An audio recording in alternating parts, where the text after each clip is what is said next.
Hi everyone, this is Pam Eliason. I just want to let you know that we will be kicking off this webinar in just a minute, so hang in there.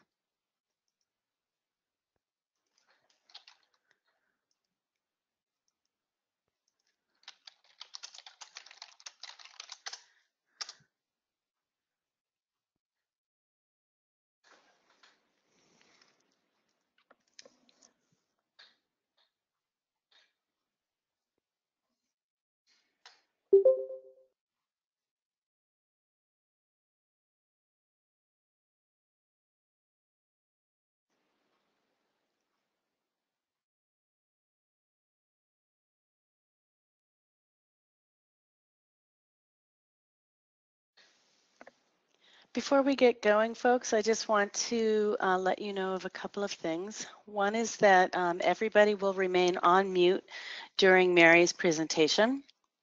If you have questions as you're listening to what she's presenting, please feel free to type in your questions. Make sure that what your send chat to is for all entire audience.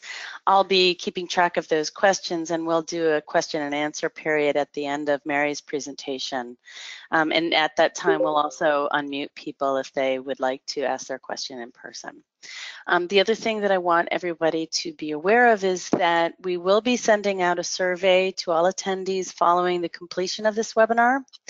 If you're a toxics use reduction planner and you would like to get credit, continuing education credit for attending this webinar, you're required to respond to that survey and answer the questions posed correctly, at least 70% correct, and submit that survey to the organizer.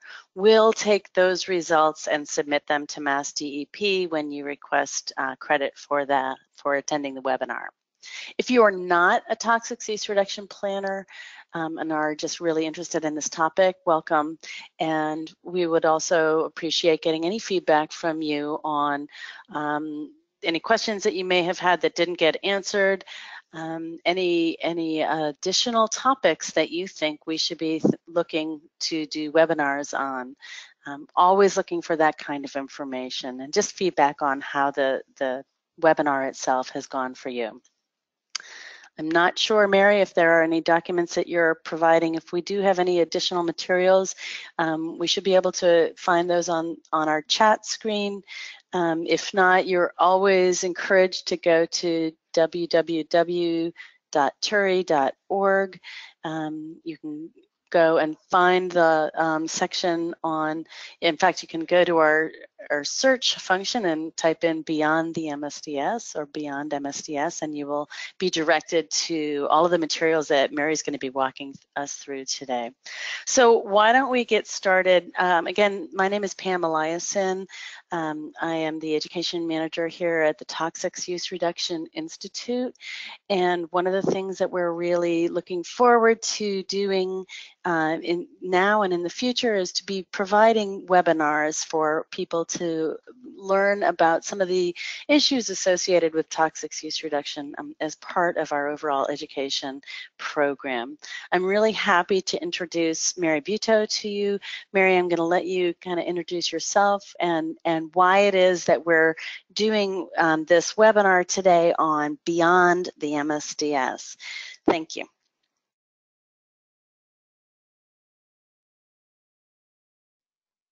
Thank you, Pam. I appreciate that. Hi, everyone. Thank you for joining the webinar. My name is Mary Buteau. As Pam said, I am the Research and Reference Specialist here at TURI, the Toxics Use Reduction Institute. We're housed at the University of Massachusetts Lowell, and we are part of the Massachusetts Toxics Use Reduction Act program. And our goal is to help companies and communities find ways to reduce their use of toxic chemicals. So thank you for joining us today. And I just want to give you a brief list of the objectives for the webinar today. I'm going to explain why we go beyond the MSDS and why we're searching for this information. We're going to spend a little time introducing the library guide to give you the content and structure of that, how it is organized. I'll be highlighting key resources and then also demonstrating searching after that. So the big picture, hazard characterization, what do we care about here? There's three different aspects to hazard. We're looking at it comprehensively. There's the human health aspect, the safety and physical aspects, and the environmental aspects. So we're going to actually show you a bunch of different databases throughout this webinar, and obviously there's several different audiences here. We understand that today, and we're going to try to communicate to all of you. Obviously, if you're a toxic use reduction planner, you may be looking for information to help screen out options, so that's very high level data. If you're an academic researcher, you enjoy getting into the weeds and you need to actually find out that very deep level data, so we'll touch on some of the databases for that. And then also as well, there could be some of you who are community members that are looking to use safer products, and so we'll give you a few options for resources for that as well. We're just going to go through now some of the different types of hazards to look out for, to identify as you're doing your research. So the health hazards of concern, and as I mentioned this, I'm going to highlight some of the databases, so you will see them later on the guide. So one of the aspects is carcinogenicity. Does the chemical cause cancer? One of the main resources for that is the International Agency for Research on Cancer, or IARC. That is a database, and they actually have monographs available. So if someone needs deep, detailed information, they have studies in there where experts have convened and decided what to evaluate, what to call the particular substance. They have categorizations. There's group 1, 2A, 2B, 3, and 4, where 1 is known to cause cancer in humans, 2A is probable, 2B is possible, 3 is they're not sure about that. There's equivocal results, and then 4 is not known. So from the screening level audience, if a chemical is an IARC1, then we already know it's a serious hazard. We want to stay away from that. It causes cancer. And then for those who need those details, again, the monographs are available. Is a chemical an asthmagen? Does it cause asthma? There's an acute hazard. So the cancer is a chronic hazard. So asthma obviously can be an acute hazard if a worker or someone who's using a product is exposed to something that causes asthma. We're obviously concerned about that. So there are a few databases for that. One key database is the OEC database, the Association of Occupational Environmental Clinicians database, and that will tell you if something is an asthmagen or a sensitizer. Neurotoxicity is also an issue. There isn't actually a specific database for this, but one of the ones that we look at is HazMap, and it lists CNS neurotoxicity as one of the adverse effects. So we'll show you that database later. Reproductive and developmental toxicity are issues. Obviously, chemical exposure to workers, if a worker happens to be pregnant, or even if it's the man, it could potentially affect their reproductive system. So we're obviously very concerned about that. Some of those are generational effects.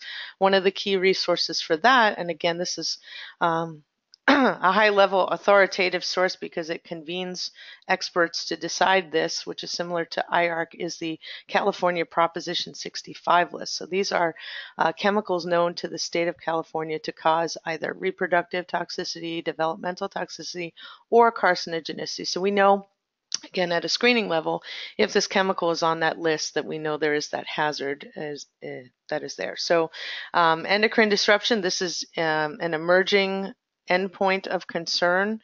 The TEDx, the Endocrine Disruption Exchange site is a great resource for this. They actually not only do you know that it's listed on the site that it's a potential endocrine disruptor, but also they give the studies right on the site to let you know that where they made that decision.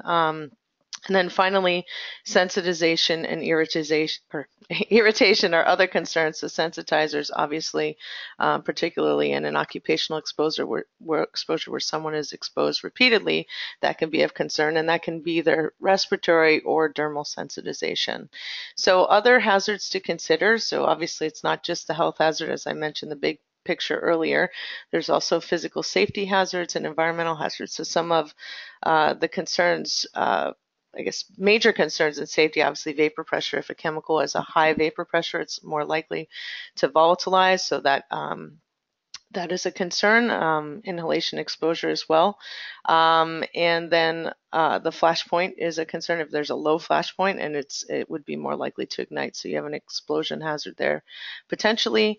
And then the environmental concerns. So we're not just concerned about the human health effects, but also the environmental effects, because some of these aquatic effects are additionally downstream. So if we're polluting the waterways and it is affecting the fish, sometimes that's a concern ultimately for humans because they're ingesting the fish, and then that passes on if there's a bioaccumulation potential. But then there's also oftentimes fish can be, and have been, particularly in the endocrine disruption endpoint, can sort of be the canary in the coal mine, so to speak, that letting us know that there's something going on with these chemicals. So we just want to make sure that you're also looking for those pieces of information when you're considering the entire hazard profile of the chemical.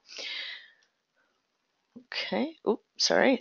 So where do we generally find sources of chemical hazard data? So if a worker is in a lab, they're required to have a material safety data sheet. Most of you may be familiar with that on this call. It is now, we've sort of, if you see the brackets around the M in most places, we've morphed over to what has evolved to the safety data sheet, which not only has all of the information provided there, but also adds the toxicological and physical characteristics in a harmonized way. So the globally harmonized system uses specific hazard codes, and those are found on the safety data sheet. So basically everybody is on the same page talking about the hazards, and this is not just domestically, but also internationally. We're all communicating similarly about the hazards. And what's also nice about that is that the the globally harmonized system codes, those H codes are not just arbitrarily added. There's information behind that. So for someone to have given that a classification, they would have had to look at, there's what we know as the GHS Purple Book. There's information that they had to find to make that distinction or judgment. So that's been our basic source of chemical hazard data. In the last 10, 15 years, there have been many authoritative sources, several of which we're going to review today, where you can find this additional information. They're governmental databases, other databases that are available to help you confirm what's in the MSDS or go beyond it, and hence that's what we're doing. So why do we want to go beyond the MSDS? So obviously any of you have worked with an MSDS in the last 20 or 15, 10, 15, 20 years know that some of them are not nearly as thorough as others are. So just noting some of these limitations and why we go to these databases. So age, again, if you have a chemical that has a stable shelf life, you may have an MSDS that's 5, 10 years old, and perhaps there have been studies since that point that point to, wow, now we know that that chemical is a carcinogen or is an asthmagen or causes some other health hazard. So you want to find that updated information. The quality of the information. So you have different companies and different organizations and different people that are making these MSDSs, and of course they're subject to, even in good faith, there could be a mistake on that. So when we've seen that before, sometimes the CAS number, which I'm going to go over soon, can be incorrect or whatever the issue is. So quality can be an issue. Consistency. So across MSDSs or SDSs, we see that maybe the information isn't consistent, maybe either from one company to the next, and that speaks also to the completeness. Certain SDS companies have very thorough sheets, whereas others there is just not a lot of information available, or perhaps they just did not do that additional research. So one of the gold standard SDS forms we use is Sigma Aldrich. We tend to go to them for their database, and we actually have a nice pictogram on the guide that you'll see, so you can see what all the codes mean and what the pictures mean. So that's really helpful. And finally, the proprietary ingredients. So there are times when companies will say trade secret information, so you may not know everything that is in the particular mixture or product. So basically, when we're going into these databases, and you'll see in a few minutes, we need to have a way to search that is consistent. So the chemical abstract service number is a number that's associated with the chemical. And as you can see here is a special format. You will always have a single digit to the far right, and then a dash, and then 2 digits, and then a dash, and then I have 2 to 7 digits here, but basically, as long as they keep adding new substances, they will continue to add digits in that that first position there. So I just want to let you know, so if you ever have a CAS number that has 2 digits in the last place, then that is incorrect, and you want to make sure you have the right CAS number, because that actually, I call it the key to unlock all of these databases. That's what most of the databases we use are searched on CAS number. You can certainly search on chemical name, but the CAS number helps you to root out even if there's any spelling issues or things like that. We just wanted to note one database that is a really nice, simple screening database. It's called Chem Hat. It's designed by workers for workers. Has a very simple format, and I will show it to you when we start doing the live search. It's got the resources in the background. It's got the colors that you can see whether there's stronger or weaker evidence. But of course, the limitation is that it's not largely populated. So there's a select number of chemicals in there. So that's one of the limitations for ChemHat. So at this point, I just want to show you a screenshot of the guide, and then we're going to go to live searching. So this is our Environmental Health and Safety Data Resources Guide. This is the homepage. Obviously, that's me there on the guide, my contact information, and we're going to go live now. Hang on one second. We're going to try to go live here. Hold on. How do I? There we go. Sorry. Okay. So this is the guide. I want to show you there's actually a few ways to get there. So if you're on our main website, you can actually click on Library at the top. And then over here on the right-hand side, it's the EHS Library Guide, and I can click on it here. Or if on the left, I go to TURI Subject Guides, then you'll actually see several other subject guides that we have published with a lot of great information on specific topics. And you can also click on it there, the Environmental Health and Safety Data Resources Guide.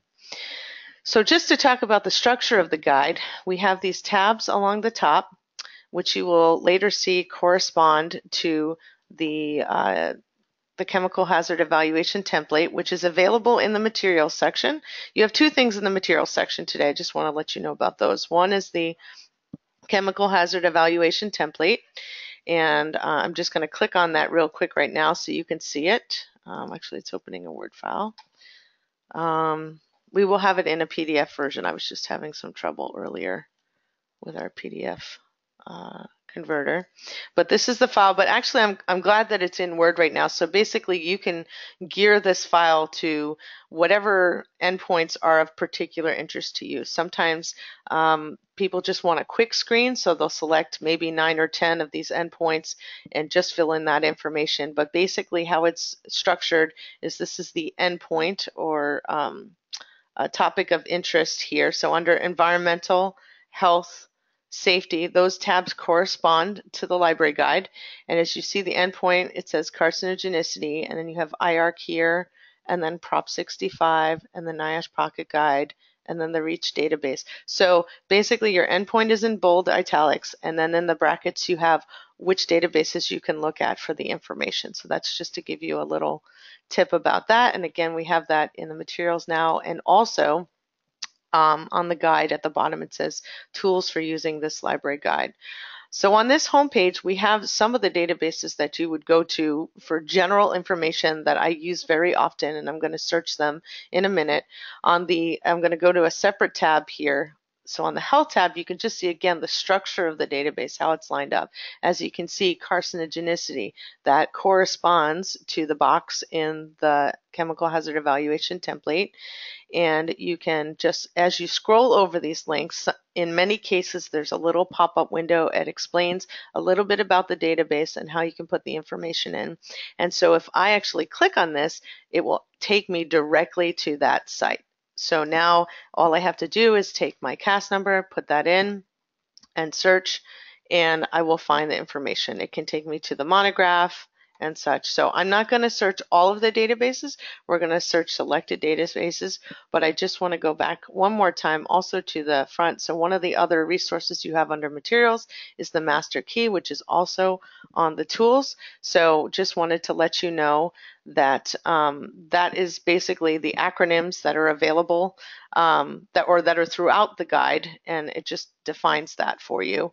And also right on the middle of the page, we have the TURI Library Catalog, and here you can actually do a quick search. You do not need to log in, you just do a quick search. So for instance, if I search for formaldehyde, I do want to let you know that this we are actually upgrading this catalog. So if in a few weeks you see this and it looks different, it's got bright new teal colors, that we're updating it. We're going to have a lot more sorting of information capability. There's a lot of neat things that are available. There's more. Okay, I'm sorry if you can't see my screen, as I can't make it any wider. I apologize. Because it's, I think if well, let me try to switch. Does this help? I don't know if you're going to be able to see my screen. No, I don't know if it's going to switch. I have two screens here, so I apologize. Can you see that, Pam? Sorry. Yeah, I don't think I can do anything about that. I'm sorry. Okay, so now we're just going to start searching some of those key databases that I mentioned. So we've got the Hazardous Substances Data Bank, or actually let's start with Chemhat because that was a nice screening level tool. So let's say you have your CAS number, and I'm going to go with formaldehyde because that's an easy one. It's 50-00-0. I'm going to search in Chemhat. All right, so as you can see here, it's very clear they've got it separated into acute short-term effects, chronic, which are long-term effects. Up in the top right-hand corner here, we see what the color coding means. So if it's red, there's a strong effect and evidence for that effect. Orange, a little bit less. Yellow, further less. And then finally down to the gray, dark gray is the weaker effect evidence. So you get a nice quick snapshot. What are the major concerns with this chemical? Obviously, irritation or eyes and skin. It is toxic to humans and animals. Cancer is strong effect evidence. Well, how do they determine that? How's that discerned? If you click on the data sources here, you can see this is where they get that information from. So I'm not going to go over all of that, but this is just to let you know where they get that information. And then, of course, they also address these inherent safety hazards, and then they have issues with the environment. And if there are some safer alternatives or case studies that have been done on this particular chemical, you can click on this link and it will take you to Subsport. And as you can see, I'm not going to go through this. We have too many databases at this time, but there's different kinds of case studies that you can click on there. And I do want to say that if you ever have any further questions about any of these, please feel free to contact me after the webinar. I'm happy to help you with any of these databases. So that was fine when we had formaldehyde. We knew what the CAS number was. But if you had a substance where you didn't know what the CAS number was, you could go to, and I often will go to ChemID Plus. So in this case, if I type in formaldehyde, I'm going to type in, let's pretend I didn't know the CAS number. So I'm going to click on that and hit search. Well, there it is. That's the CAS number we were looking for. So if I had known the CAS number, I could put that in. If I don't know it, I'd put the chemical name in, and then I get this information. Now I know this registry number, which is the CAS number, is my key to unlock the rest of the databases. Some really nice features of ChemID Plus.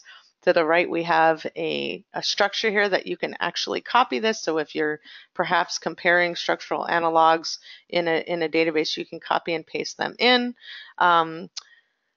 They do have some physical properties. So in this case, these are experimental values, but sometimes they're estimated. There is some toxicity information in here. So it's sort of a first stop. You can pick up some of that data if you're interested. And then also, I'd like to highlight this key here, the registry numbers. So as you can see, there's a number of different CAS numbers listed here.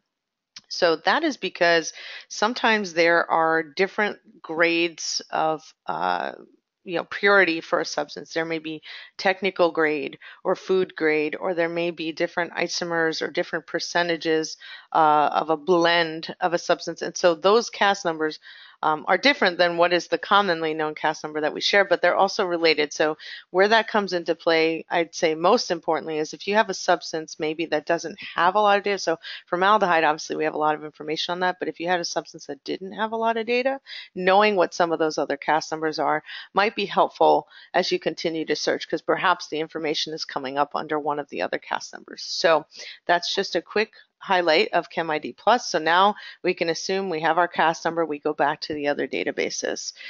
The next database I will often search is called Hazardous Substances Data Bank, or HSDB. And here again, I'm going to put in my CAS number, the formaldehyde, and hit search. One thing I want to comment here is you do want the primary record for the chemical. So formaldehyde, this primary record, that's the one that you want. These additional records that say, these secondary records, it just means that the substance is actually mentioned in that other record, but it doesn't specifically pertain to formaldehyde. So we're going to click on the primary record. And one of the great things about HSDB, which I love about this database, if I hit expand all, I'm going to see this table of contents, and you see different sections here. It's always the same for any of the substances. Obviously, some substances have more information than others, but it starts out with this human health effects, then you go to animal tox studies, and maybe you need some ecotox values. You're looking for aquatic toxicity, metabolism, and pharmacokinetics. For some folks, that is a key piece for them. They need to understand perhaps the parent compound is not as much the issue. It's really the metabolite that's going to be the issue. You may need to understand the mechanism of action. Oftentimes when they're looking at alternatives and they basically are just changing the constituent on the chemical, they say, well, we're just going to switch to this or add an extra carbon or something, it should be fine. It's important to understand that mechanism of action so they can be looking at that when you're considering alternatives. Environmental fate and exposure, again, that speaks to the those environmental hazards that we're concerned with. Down here, I like this, the chemical and physical properties. So some of these things are very simple: boiling point, melting point, vapor density, vapor pressure. Maybe you're concerned with viscosity. So if I click on vapor pressure, it actually takes me straight to the reference and the key data point for that. So that's very helpful, and they give you the peer-reviewed literature that was used to put that information in. And then finally, down here at the bottom, we also have information on chemical safety and handling. So we are interested, as I mentioned earlier, flashpoint is an important endpoint to know. So you can see there's actually different variations. Sometimes it'll be open cup, closed cup, so you can grab that data and put it in an HSDB as your source. So again, this is very helpful, this table of contents format. And then the last database that I'm going to show sort of in detail searching, the rest I'm just going to make some comments about, is the HazMap database. So this is under, you find that one under neurotoxicity. And I click on that. Again, I'm going to put in my favorite CAS number, 50-00-0. That's our formaldehyde. And I search for that, and I click on the formaldehyde. So basically, HazMap has a lot of information, where the key information that we go to look for in this database. I'm sorry if I'm scrolling too quickly, but we go down past exposure assessment. We want to get to this adverse effects section. So we can tell this is a skin sensitizer. Yes, it's an asthmagen. It causes toxic pneumonitis. It causes skin burns. We know it's a known carcinogen. Okay, so we're picking up some of those pieces. HazMap will also list if it was a CNS neurotoxicant. That's why it's in the neurotoxicity section. It may also list if it's a liver toxin or a kidney toxin. So say hepatotoxin or nephrotoxin. So some other key things down here is also just of interest. So what are the occupational diseases associated with exposure to the agent, the processes that present that risk of exposure, and then activities with the risk of exposure. So what's interesting, and before I leave here, I'll just show you. So if it lists it under adverse effects as causing that particular issue, normally you can come up to the comments section and it will give you the reference as to why it was giving it that designation. But what's interesting about HazMap is if we go back to the home page, you'll notice that there's actually, it's not just, so you can search by industry or job task or process or symptoms findings, but there's also non-occupational activities. So this is for folks, again, even if you work with these chemicals, perhaps you may be using some of the chemicals at home in different types of scenarios. So let's say hobbies. So if those of you who are doing home remodeling, so obviously those are ones you would know about. But if we, asbestos, fungi, lead, those are concerns, mold, right? But perhaps someone is doing jewelry making. So these are some of the chemicals that could be associated with that. So I just thought that would be interesting to note. So now I'm just going to note some of the other databases that are in here. So we did list the Prop 65 list I mentioned before. So we like to update. This is normally updated at least once a month. So if I click on this, you'll see we just posted the most recent version is July 7th. And you can go ahead and hit and control find. And then you just search by the CAS number. Again, you can see how helpful that CAS number is. And we do find that formaldehyde is listed here as a gas causing cancer, and they tell you the date at which it was listed. So they even make distinctions between if the reproductive toxicity is for males or females and such. So this is very helpful. Since I mentioned that, some of these databases show up under different endpoints, right? Because they have several endpoints in them. So I'm going to pop over to the regulatory government NGO page, and notice again, you see under domestic regulation, there's the Prop 65, but we also have the Massachusetts Toxic Use Reduction Act list available online. So if you click on that, this was updated June 2017. One thing I want to note here, so if I hit control find and I search for formaldehyde with the dashes, I'm not going to find it. So it will seem like it's actually not on this list. But if I remove the dashes, then you notice actually it is on the list, and it is also a higher hazard substance. So just a note about the TORA list, you want to search without the dashes for that. And that's important to note on any of the databases you're working with. Just make sure that you know the format. I think we're actually pretty rare in being the one that doesn't use the dashes, but there may be another database. So just noting here as well, there's some additional databases. We've got the substances of very high concern list, the Canadian domestic substances list. These are all on that chemical hazard evaluation template under the regulatory section. So if I go back to the health page, I just want to also highlight the AOEC databases here for asthmagens. And if I just click on that quickly, you put the CAS number in this spot here. And what might be very helpful, and I'm going to put that one in here, here's search. So here you can see it clearly is an asthmagen. It says G generally accepted. So description of exposure codes. This area tells you what all of those codes mean. So I just wanted to highlight that. And then also for the TEDx list. So these are in red because they're sort of emerging endpoints, as I mentioned earlier. We click on the TEDx list. Oh, this link has changed. Okay, I will update that for you, but you can just search on the in the database with the CAS number there.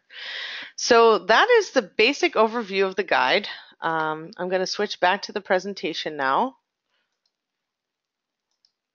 And we're just going to show you, a few more databases. So we have subscription databases that are available at TORI. So if you are in the area and you're able to come to the library, we'd love for you to visit us here. We have subscription to Tox Planet, which is excellent. It's a wonderful resource. They actually have free 2-week subscriptions for those that maybe you have a larger project, but if you just need to come by for a day and work with us using the database, we're happy to help you. But what's great about Tox Planet is it actually brings all of these databases, not just the ones I mentioned today, but additional databases all into one place. So if you have, let's say, just a handful of chemicals that you really need to do some in-depth research on, you can come into the library, search on those. One of the reasons we subscribe to ToxPlanet is because it has access to RTEX, the Registry of Toxic Effects of Chemical Substances. That database is a proprietary database, so that's the one that would be paid for. Actually, all those other databases are free. You can obviously access them on our LibGuide, but the RTEX is the one that's clearly part of the subscription. So we encourage you to come visit and help you with your research there. And also, there's additional documents that, let's say from ATSDR, the Agency for Toxic Substances and Disease Registry, that it might take you several clicks to get to that document on their website, but if you're able to search it in ToxPlanet, you can get to it quickly. The other database that we subscribe to of interest there is the Pharos database, and this again is a great screening level tool for those that are working with building materials. So we encourage you to, it's sort of similar in design in terms of the way the hazards are displayed to the Chem Hat, but it's a list-based screening tool. So that's also super helpful. And then, of course, in the library, besides the human resource, myself that is here can help you, we have reference materials, we have journals that the staff review, and they identify articles of interest and put those into the catalog. And then we also have textbooks on industrial hygiene and occupational health and policy. So I'm going to turn this over to Pam now to manage the questions. Thank you.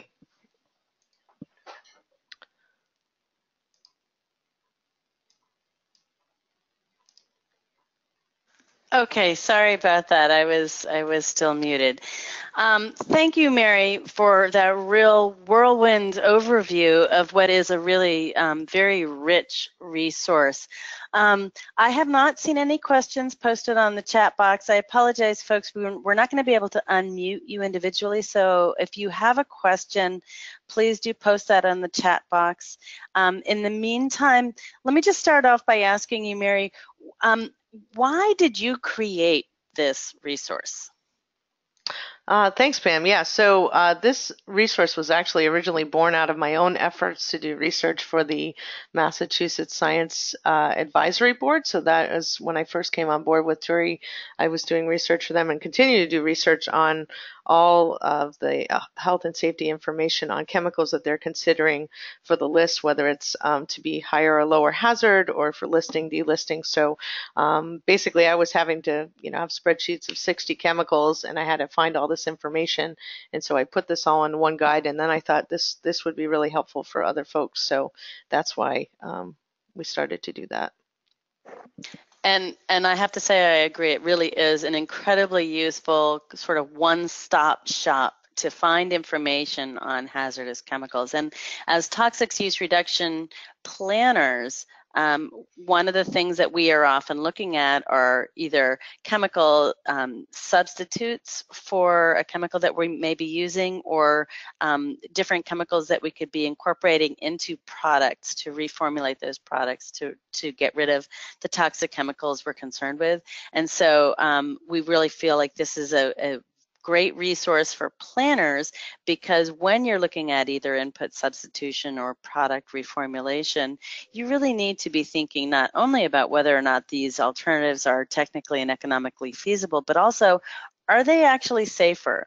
And what you don't want to be doing is moving towards chemicals that may not currently be listed as hazardous under some authoritative regulation, but that have concerns that could indicate future restriction or regulation. So it's a really vital resource for planners. So thank you so much for putting this together, Mary. I certainly have found it to be incredibly useful. Are you showing that page because you want to show us something? Yes, actually, so there's just a couple more things I want to highlight on the guides, and thank you for mentioning that about the alternatives assessment. So under our other resources page, we have links to TURI resources, which one of them, the P2 Oasis tool, is actually, we're coming out with a brand new version of that this fall, so keep an eye out for that. We have the TURA data site, as you can see up here. That is the information on the chemicals that are used in Massachusetts manufacturing that is available for just general understanding sort of what's going on in your communities there. We do have information from the US EPA. They have, again, so between EPA and OECD here, they have a wealth of information. So there really is I would say there's so much more information than the MSDS and the sheet that we get. So for those that are working with these chemicals or are considering alternatives, I definitely encourage you to check out many of these databases or contact me if you have a specific request. I'm happy to guide you to the particular databases that are of interest to you. And since we have a few more minutes left today, I do want to actually also highlight, if we go back to the home page, the ECHA REACH registration database. I just want to comment or show it to you very quickly and see if there's some information that you may be interested in moving forward in this database. So I'm going to search on formaldehyde, and I have checked that you should read this and accept this legal notice once for sure, have the caveats with regard to the data. But basically, this database is built by information submitted in dossiers from industry. And so they now have these brief profiles, which are very interesting. They have these codes that I was mentioning previously, the H codes. We were talking about the GHS hazard codes. So this is nice. This particular substance obviously has a lot of information, and they do a nice job of coding this. We know the harmonized classifications indicate that companies are on the same page about, yes, this substance is a sensitizer, it's corrosive, all the different issues here. And then these are the number of classification and labeling protocols notifications there. But what I wanted to highlight here in terms of finding additional data, so let's say you're not finding much, perhaps you're not finding much in HSDB because that database is only updated so often, and many of these have different schedules for updating and have different numbers of substances that are actually included in there. But the REACH database is very current, I would say. These are obviously substances that are being used. The companies are reporting these dossiers. So I would look under the registration section, and if I click on registration, then I get to this whole new page. Wow, all this information on formaldehyde. And of course, we don't have nearly the time to go through this, but I did want to show it to you. So let's say you had it, let's pretend formaldehyde actually didn't have a lot of information available, and yet there was a dossier in REACH. So we would come into this area, and somewhat similar to the HSDB, has a table of contents section. So if we click on the toxicological information tab, you see they actually even break that down into all the different types of endpoints. And even further so, if I click on sensitization, it breaks it down into skin sensitization and respiratory sensitization. So say that's a piece of the puzzle I'm still trying to fill in on my chemical hazard evaluation template. So I click on that.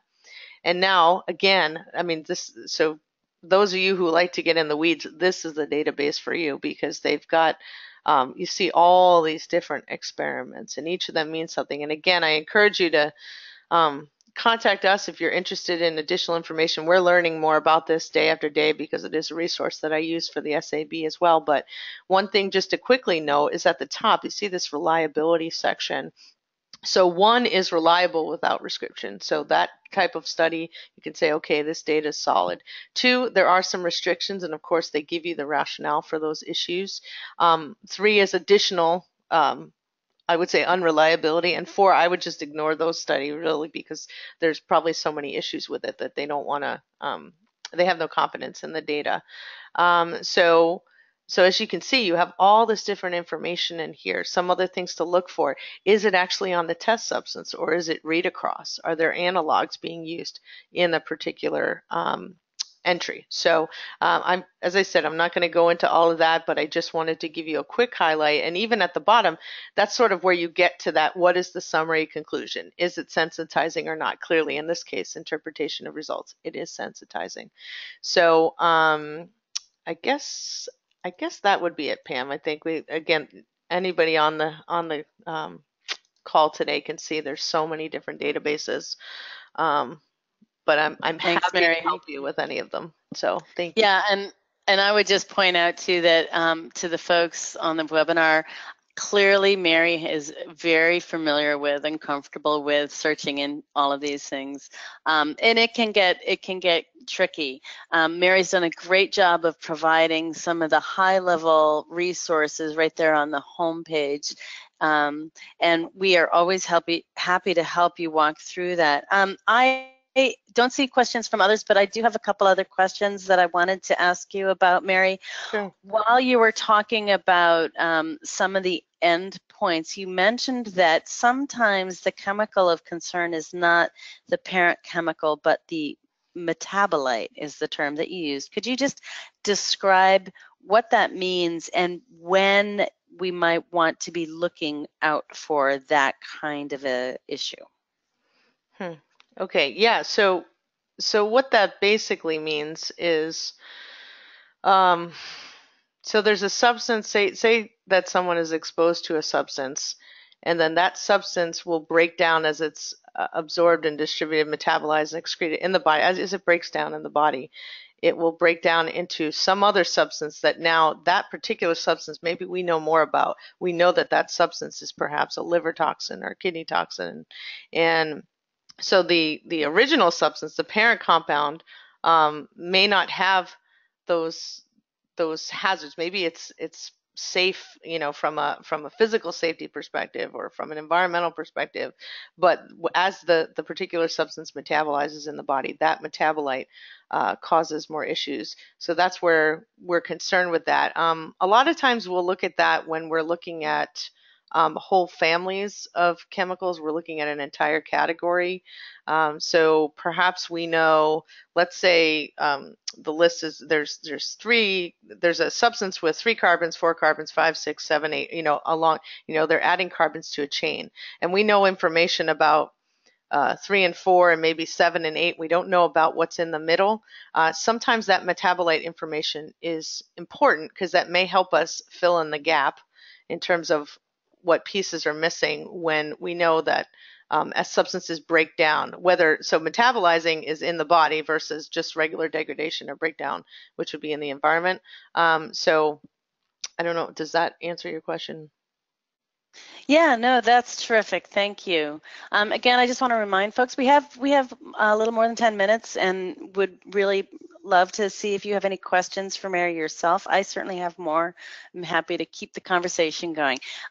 So Mary, as you were going through one of the resources, HazMap, I noticed that there were several different classifications for carcinogenicity for formaldehyde. Can you explain why that is? Right. So yeah, let me just pull that up really quick. So actually, I mentioned when I was first talking in the presentation about carcinogenicity, I mentioned IARC. And so IARC has a certain level or standard of how they classify carcinogens, but there are also other groups that do that, right? So OSHA, the Occupational Safety and Health Administration, has their own classification scheme for carcinogens. ACGIH, the American Conference of Governmental Industrial Hygienists, has their own classification. The National Toxicology Program, NTP, has a classification. I believe NIOSH as well. So what's different there is they may have made their classifications at different times. So perhaps IARC called it, let's say 5-10 years ago, and then NTP is continuing to study something, or then ACGH goes to update their value and they change, they say now it's known versus suspected or vice versa, what have you. So it's really, there's different institutions and they have different levels in terms of both the human evidence and the epidemiological evidence and the animal evidence as to how they will classify and term the substance. But if you look online, you can find, and again, I have actually a summary table of that. So if anybody's interested in it, they can contact me for that information. I can show you, okay, this is how IR classifies or the level of evidence they need. This is how NTP classifies. This is how OSHA classifies, what have you. Great, thank you. Yeah, I'm just trying to point out some of the things that might be confusing for those of us who are less familiar with all of this than you are. One of the other resources that you talked about in particular is Pharos, and you mentioned that it is particularly good if you are working with building products. And I know that that is the focus of the creation of that database. So 2 questions. Is it really limited to building materials? Number 1, and number 2, how many chemicals do they have in the Pharos database? That's a great question. I don't think it's completely completely limited to sorry, let me pull that up. I don't think it's completely limited to building products. Obviously, we use that to find chemical information in general, and they have a lot of information on the green screen. And if there are public green screens available, that's a chemical hazard assessment tool that actually sort of does the work for you. So if you find a green screen on a substance, that's really great. They've looked at many of these endpoints and given classifications with regard to the hazards. So I would say that it's not exclusive to building products, but there's a lot of information there. It's largely best as a screening tool. Sorry, I was looking here to get you that number. Um, Here we go. Okay, profiles 50,000 chemicals and Right. materials. So Yeah. and that's an impressive number. Yeah, And so, we really consider this to be a very useful resource. And I just want to point out, and I think you did as well, that Chem Hat, which is not a subscription-based tool, is very closely linked to Pharos. So Chem Hat's going to largely follow the Pharos protocol and be equally valuable. It's designed in a way that's really intended for sort of the quote-unquote less sophisticated user, the workers who want to go in and quickly discover information about whether or not a chemical they're working with is something they should be concerned about. So that's great. We have a question from Larry Brown. Hi, Larry. Larry asks if you have any tips on getting full disclosure with respect to chemical products. Right. Thanks, Larry. Yeah, so I guess the biggest tip, I would contact the company itself. So assuming that you weren't some kind of competitor trying to reformulate a particular substance, let's say you're just a user of the product and you want to know what's in that, I think contacting them and sort of giving them the context for why you want that information. So it's basically what you'd be getting from the company is just whatever that component information is, and then the sort of the onus is on yourself or all of us to actually then go do this research that we're talking about, right? So you really just want that piece of the pie.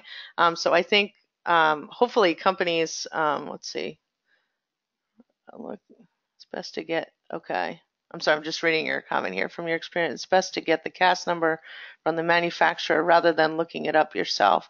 This is your, yes, exactly. Yeah, that's great. Thank you, Larry. Yeah, so definitely, if you're concerned about, especially if you're considering or you're going between two products, or they may be suppliers for someone who's making another product from these, absolutely contact the manufacturer, because the CAS number, again, it's that key that unlocks all the databases and it ensures you are talking about the same thing. Yes, I agree. That was great.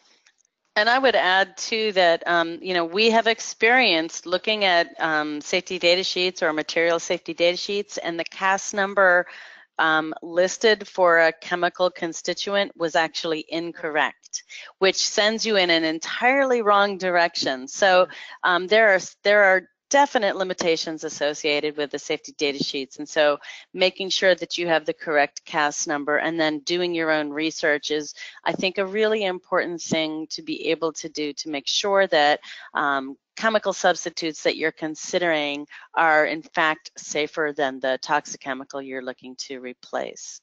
Right, and just to piggyback on that, the comment, we went back to what were the limitations, the completions and consistency. A lot of times, even if I have let's say I have a Sigma SDS that looks really good, it's got a lot of information, I don't even assume that that is all correct.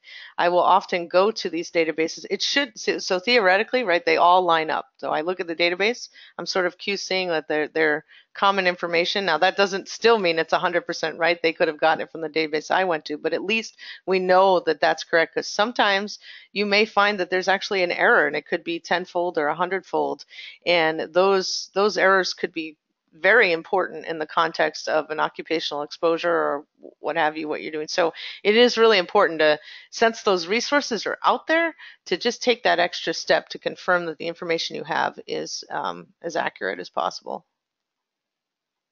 That's great. Thanks you. So Larry says, yes, he agrees with what Pam said. Yay. There are definitely errors on these safety data sheets. We know this. It's important to understand where they might be. And this has been a really great assistance here and a great resource. So thank you so much, Mary, for helping out.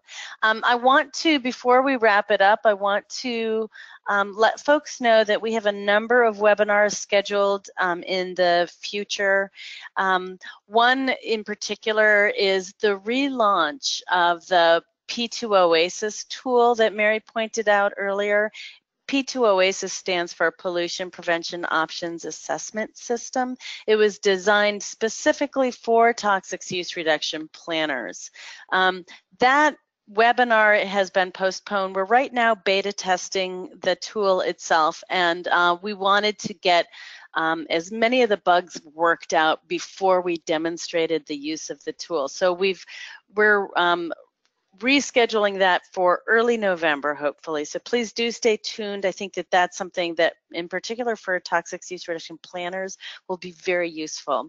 We have another webinar scheduled in December looking at nanotechnology, its use and its implications. On February 27th, we will be doing a webinar focusing on artificial turf alternatives. And on June 5th, we will be doing a webinar looking at safer solutions for methylene chloride, in particular in paint stripping applications. So I want to encourage all of you to keep an eye on our webinars. Feel free to register for those that have been scheduled already. You can do that now. For that, we will certainly be letting people know once the P2 Oasis relaunch webinar has been scheduled. And in the meantime, if you have any questions about this incredible tool that Mary's been demonstrating to us, please feel free to contact her. Mary, can you just pull up your contact information again while I chat? Sure. And yeah, so please feel free to contact Mary. She is an incredible resource that you should all feel comfortable reaching out to. And then if you have any questions about any of the webinars or any of our other upcoming training events, you can always reach out to me, and my email address is pam@torrey.org. So Mary, any final thoughts that you want to leave us all with? No, I guess I would just say that really, as I mentioned earlier, each of you has a different outcome you're looking for. You have a different level of detail that you need. And obviously, we've shown some screening databases. We've shown databases with lots of information. We've shown the REACH database that has the details down to what the animals were studied and what have you. So really, there's a nice wide range of information resources that are available. And I think if you use that chemical hazard evaluation template, which because we provided it in Word, as I said, you can sort of gear it to whatever your needs are. That you're going to be able to get a nice, broad, comprehensive look at what the hazards are. And obviously, it's not exhaustive, but it certainly gets you on the way to making better choices. Great. Thanks again, Mary. Again, I just want to remind you, if you are a toxics use reduction planner and you are hoping to receive continuing education credit for this, make sure that you respond to the survey that you will all be receiving. For those of you who are not planners, if you have any feedback on this webinar or on future topics you'd like us to consider doing webinars on, we welcome that as well. Thank you again, Mary, for creating this resource and for walking us through it. I hope that everybody has a chance to play around with it, and let us know if you need any clarification, and wish you all a good day. And actually, one last comment. If any of you are in Massachusetts and you're interested in doing the hands-on version of this, where you're physically writing out the information and researching chemicals, we are having a workshop on October 2nd from 11 to 1:30 p.m. So if you see that on the calendar, the Beyond the MSDS workshop, that's where we take this webinar to the next level and do the research. So thank you. Thank you. Bye, everybody.